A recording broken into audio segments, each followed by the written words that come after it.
একটা গুরুত্বপূর্ণ নিয়ম নিয়ে আমরা কথা বলবো, আর সেটা হলো কন্ডিশনাল সেন্টেন্সে ভার্বের সঠিক রূপ। কন্ডিশনাল সেন্টেন্স কি? যে সেন্টেন্সের মধ্যে কোনো শর্ত নিহিত থাকে, কোনো শর্ত প্রকাশিত হয়, এই ধরনের বাক্যগুলোকে বলা হয় কন্ডিশনাল সেন্টেন্স বা শর্তমূলক বাক্য। তো শর্তমূলক বাক্যে আসলে রাইট ফর্মটা কি হবে, ভার্বের সঠিক রূপটা কি হবে? কন্ডিশন যদি তৈরি হয় ইফ অথবা আনলেস এই শব্দ দুইটা দিয়ে। ইফ মানে যদি, আর আনলেস মানে হলো যদি না, ইফ নট, ইফের নেগেটিভ ওয়ার্ড ইফ নট। এই ইফ বা আনলেস যুক্ত বাক্যটি প্রেজেন্ট টেন্স এর হলে পরের অংশটা কি হবে? ফিউচার ইনডিফিনিট টেন্সের হবে। তার মানে কি বুঝলাম?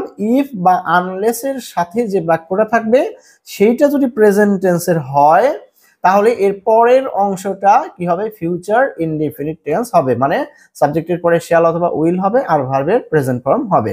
তাহলে ইফ ইউ ইনভাইট মি, দেখো ইফ এর পরে ইনভাইট এই অংশে ভার্বের প্রেজেন্ট টেন্স আছে, সো পরের অংশ কি হবে? Future indefinite. রাইট ফর্ম হবে I shall attend your party. Attend এর রাইট ফর্ম হবে shall attend. Unless you study hard, দেখো আনলেস এর পরে স্টাডি ভার্ব প্রেজেন্ট ফর্ম ব্যবহার করা হয়েছে, অর্থাৎ প্রেজেন্ট ইনডিফিনিট টেন্স। তাহলে পরের অংশটার রাইট ফর্ম কি হবে? ল্যাগ। এর রাইট ফর্ম কি হবে? Will lag.